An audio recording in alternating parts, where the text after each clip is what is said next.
What's good, YouTube? This is your boy Perez Alaska, dude. Guys, as you can see, the name Scanner Vanapo. So, guys, I'm gonna ask the question. Kumskana, do funza my questions. Kumkomana foods. So, since the guy said Ashika, can take over funza. Muskana. What's your type? What do you look at like? More relationship in a guy? What I look for in a relationship? Yeah. Okay. I look for someone who's serious. Serious, yeah. That's the first thing I look for in a relationship. Yeah. And secondly, future. Yeah. So future you wanna say you wanna say okay, yeah. Okay. The future knows what here later after but first of all. Yeah.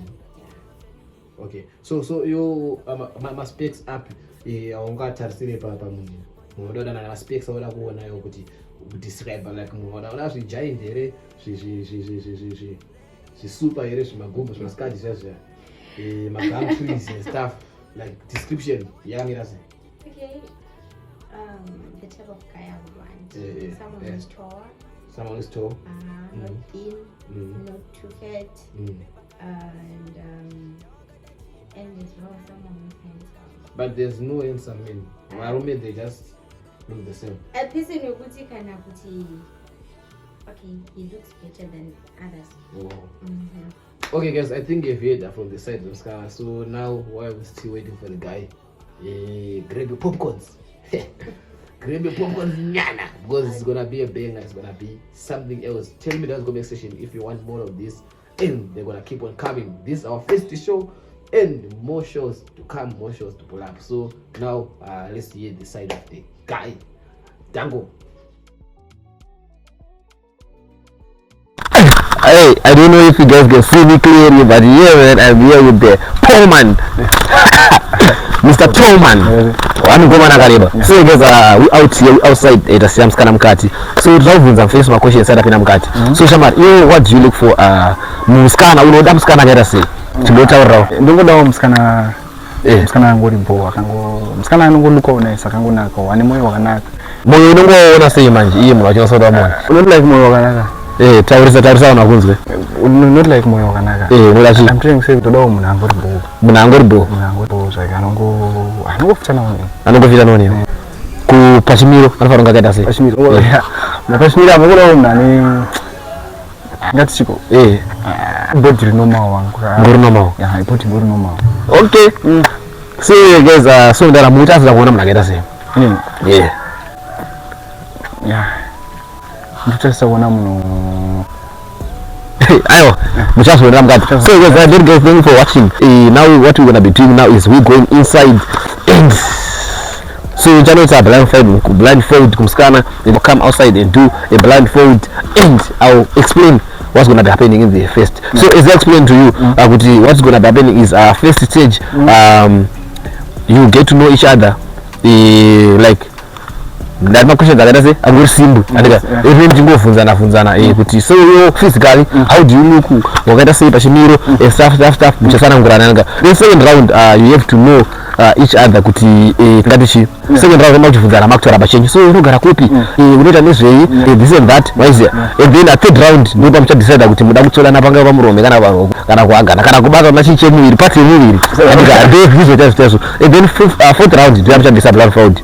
And then ndipo mubva maonana mwazo mafarana here. Then ndipo chizungu kuti muda kuenda pa second date atikenda kusana kuti muda kuonana kepi here. Andika. So guys, thank you for watching the vlog or the video. What's gonna be happening? We just wait and see what's happening in video. So much visa done. Check. So guys, catch you.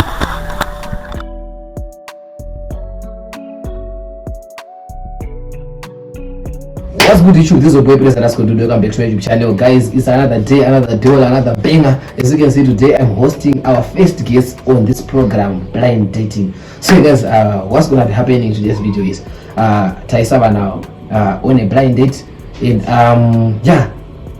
you're gonna see voices of men. I promised you bangers, guys. I promised you quality content, and you know when it comes to quality content, I don't play. When it comes to changing content, I don't play. So today is another day, another banger. So guys, without making the long story short, what's your name?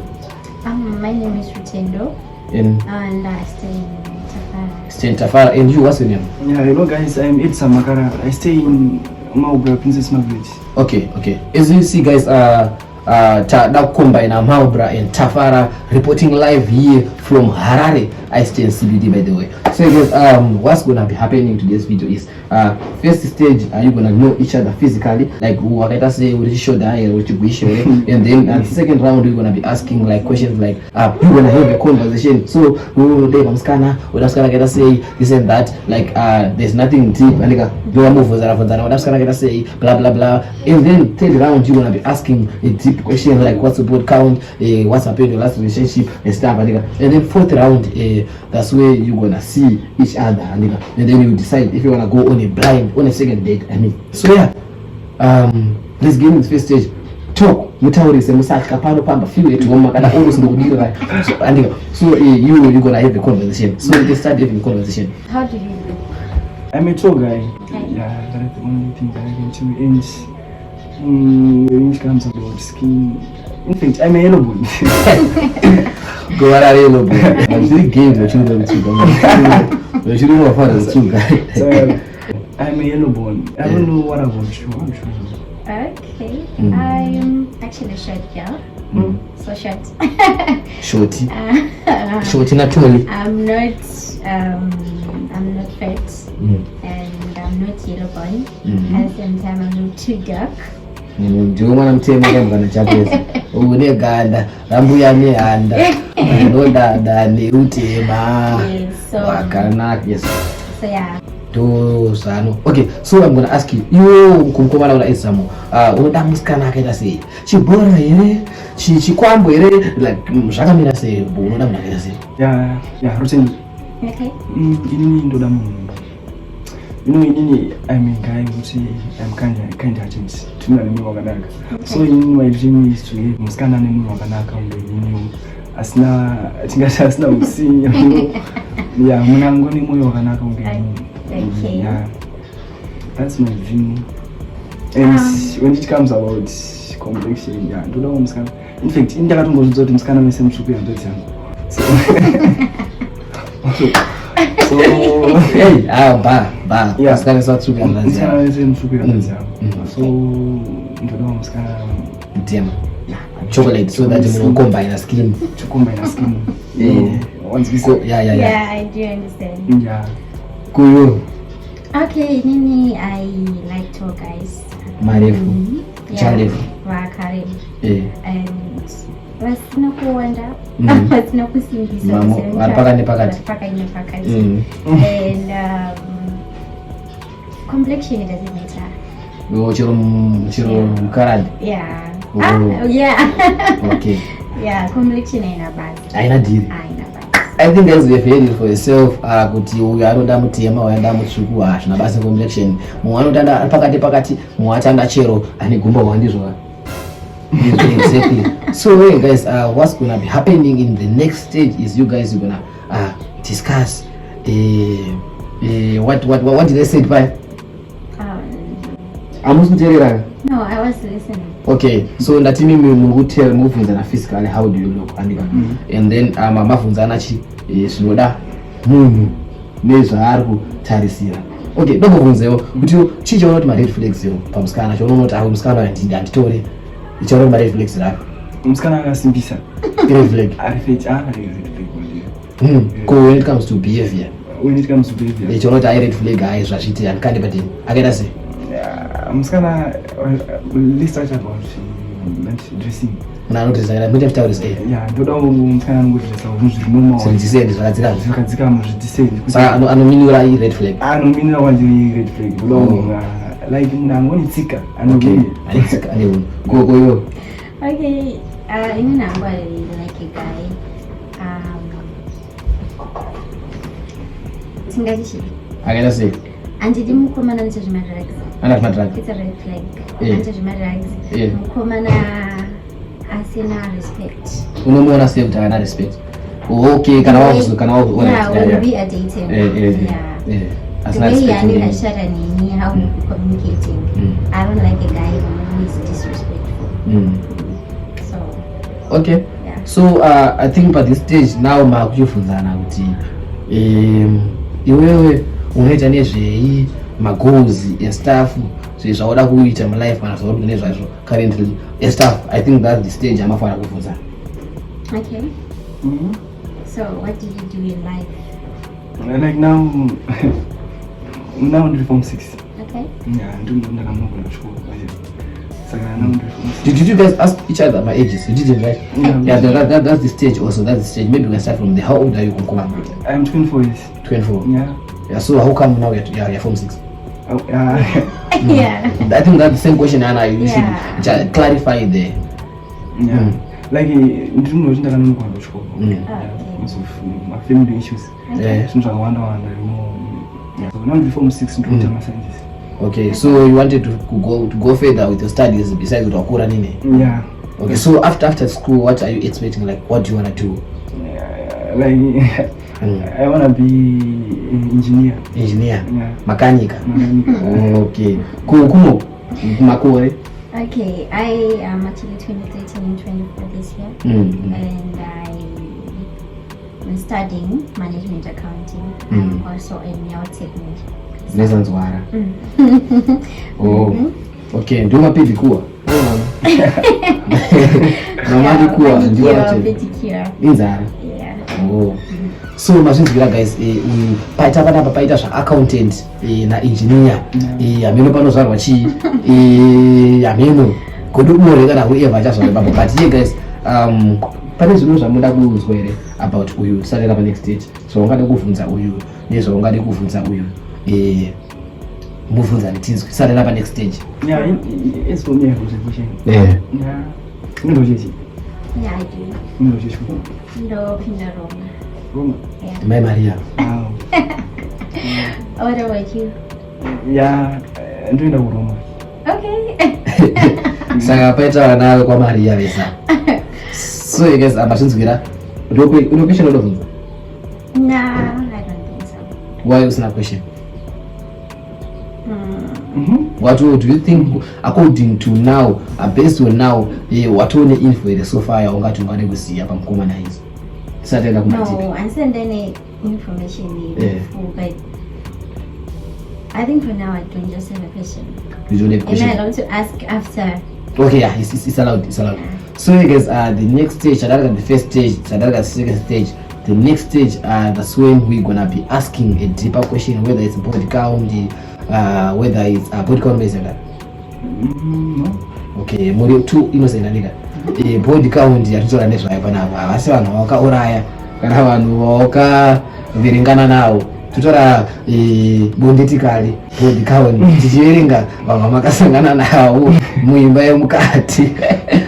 Handizika. And then kana muda kuvhunzana kuti what happened at your last relationship, zvinhu zvakaitika mugorambana, kana any deep question yamungada kuvhunzana kuti une nhingirini ngani, kana yakareba nhingirini ngani, zvakada kudaro ndo zvamungada muchibvunzana pastage. So bvunzani tinzwe. You sounded as if you're still innocent, right? Yeah. Okay, have you ever done it? Imandara. Yeah. Yeah. So what's your body count? Let me tell you. When it comes about but bondetikali. Bondetikali. So 6 and this was when it comes about 6, yeah, ndine musikana wangu mudani. In fact ndakadana nemusikana wangu. I'm only brand new one musikana wangu. Okay. Yeah. At that time I was 4, 5. Yeah. That girl, akandichita zvokuti kana nhasi ndakasvika paexchange kuti ndakaona mukomana nemusikana vachifamba mbundu. Ndachiondoudza sei mufesiti wangu musikana uyu akufestera time. Hausati wazvibata chete bado uchazozvibata uchazozvibata. So ndakakwanisa kusvika paexchange kuti zvekutonditorera time kuti ndinyatsogara. Saka ndiye wega iwo wangakaunde bondetikali. Ya ndiye ega wandikatokaunde bondetikali. Interesting. Ko iwewe uda kuvhunzawo ipi tipi? Handoti pe ngoda kuvhunzawo. Yeah. Only no, ndio kupe chance to ask too. Yeah. So do you still believe that there's still love out there? Or there's still someone who can love you and without cheating? Unotenda mazvire kuti rudo ruriko kunzo mafini kuwa rudo kuitiza mafini kuwa ndozobhiliva hangu nevamwewo kuti nevamwe vandoonawo vachidanana kuti rudo ruriko pachi azvinondiramba zvine calling pane imwe okay saka baba mazvinzwira ndo maquestions avanoti madipi avabvunza tisingaziye kwamuri imini kuti mune zvamuda kubvunza. If I may ask you, une ma-ex mangani? Because tutangira kuma-ex. Atangira ma-ex, I have 3. 3 ma-exes? Oh. Yeah. Alright. Pa 3 ma-exes, do you have someone who had a sexual intercourse? Yes. Yes? Oh. Mvunza kuti vangani makabvunza vazungu vangani mumwe wacho nanga asina chunde. Guys, masinzwira pa third stage yakasvikanika. So guys, ndira kuverenga in 5 4 3 2 1 0 according to information yamanzwa so far ndoda kuti mungozungudza musoro. Do you think munoda kuenda on a second date according to information munayo? So in 5 4 3 munozungudza musoro wanika that's kati ndini chaona kuti uyu azungudza sei. Okay, according to information yamanzwa so far, do you think you can go on a second date in 5 4 3 2 1 0? Okay, so yeah guys, ndini ndazvinzwira, ndini ndazvionera, ane nzeve dzekuona aona, ane masekonzo anzwa. So yeah guys, the third question man, the third stage, it's a bit complicated. So part third stage parapa, fourth stage ndekuti you guys since ma discover na kuti nini ndiri chinhanga, ndiri chibhora, nini ndiri mupfupi, ndiri chikwambo, ndiri chidhoma, muchange makuzo parapa ndo pamuchasaridza kuti you have to touch each other physically, you have to select kana muda kubatana ruoko, kana muda kutsvodana ruoko, pangava pamuromo, pangava kumbondirana, kana kungava kuita sei, ndimi muchange muchitiudza pati ndo zviri kuitika pastage ino. So ini ndiri pakati panapa ndege ndibvise ndiwana nure mhede skenge dzangu dziri panapa ndinodzimisa uko, and then you guys you gonna decide. So you can decide now kuti muda kutsvodana pangava pamuromo paruoko here kana pai kana kumbondirana zviri kwamuri guys. Okay. Yeah. Okay, let me do this.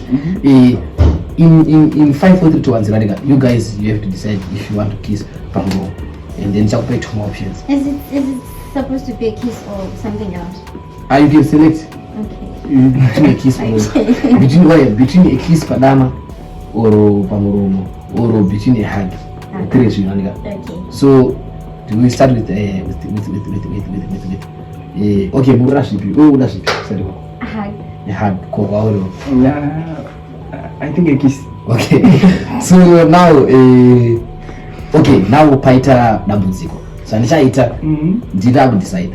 Okay. Mukanodirana musoro pamwe chete. Muri kuti hug.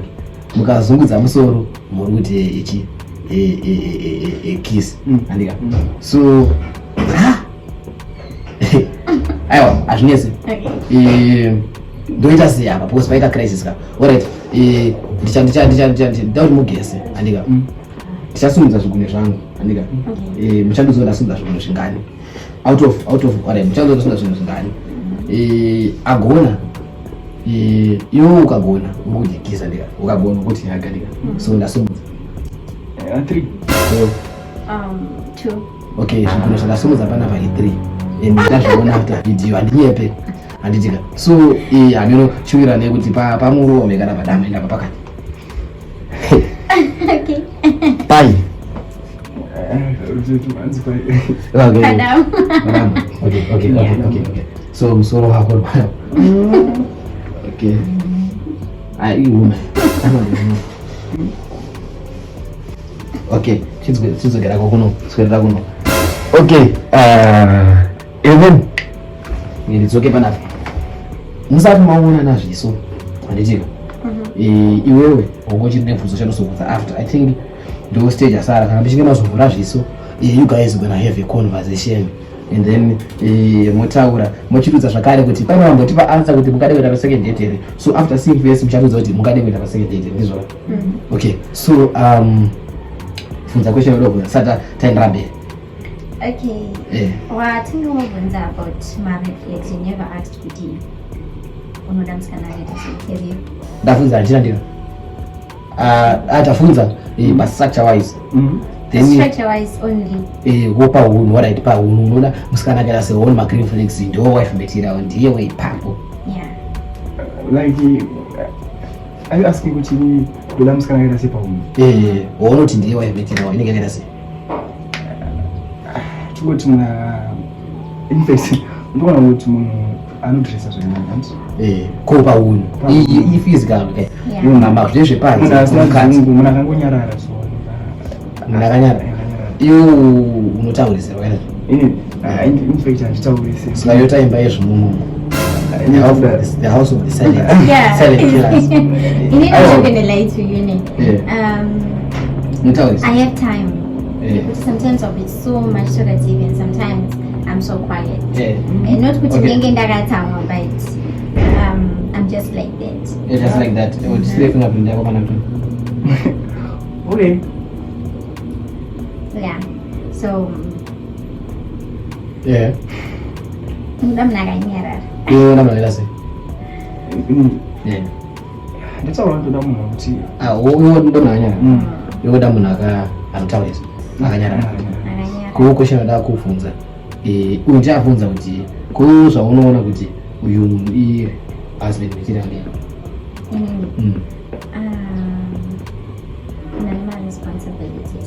like api apa rangashandi kana kuti uzama unoda kupuwa mari here wangatanga ipapo apana munhu asingade mari guys apana masingade mari kupa mukomana mari it's not a bad thing kupa mukomana mari unopa here yeah so I want my responsibilities ndapa. Okay, when I'm talking about my responsibilities, I'm talking about someone okay, for the meantime but he is looking for it. For a job. I would have that responsible in future. But at least he won't just sit down at home. Yeah. You can actually do something. I want go do pay the babu. Kupanyazi mabe allowance. You that be allowance here. Who's gonna take care of you here? I don't believe when it comes to the allowances. It doesn't work. Wow. The man pachake should know what is going to take care of. But not every time you should be doing that.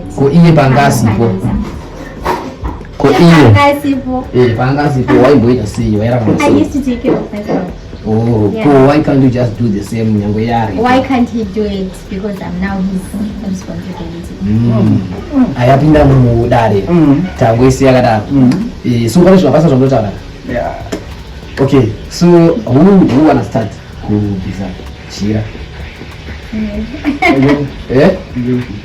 Oh, to the this. Okay. Yeah, you can remove your blindfold. Okay. Hold on. So don't be so. My pay gangwa ka. It costed 5 years each.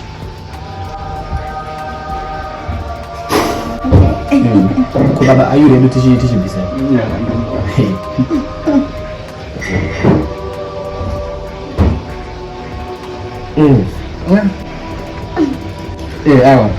Zimo nanda kavara. Two guy and short girl. Perfect combination. So, according to kuonana kwa maita face, do you wanna go on the second date? It's for example, I think this love is myself. Zvanaka zvakomborewa. Zvakomborewa. Zvanaka zvajeka guys. Zvanaka guys. Ndiye mwari ko. Eka. Kuno. I think I'm wouldn't be a problem. Mazvinzikira guys, yaita perfect match, perfect combination yatanga tichitsvaga, yatanga tichishuwira. Okay guys, thank you for watching the video till the end. If you have enjoyed the video, please make sure you like, comment, share, and subscribe. Likes. I think 2K would do. 2K, 2,000 likes, I think. Yeah. So guys, thank you for watching the vlog, the video till the end. Make sure you like, comment, share, and subscribe to my YouTube channel for more and more content. Tell me if you want more of this, and I'll keep on dropping them. I'll keep them coming. It's my duty to feed you with content.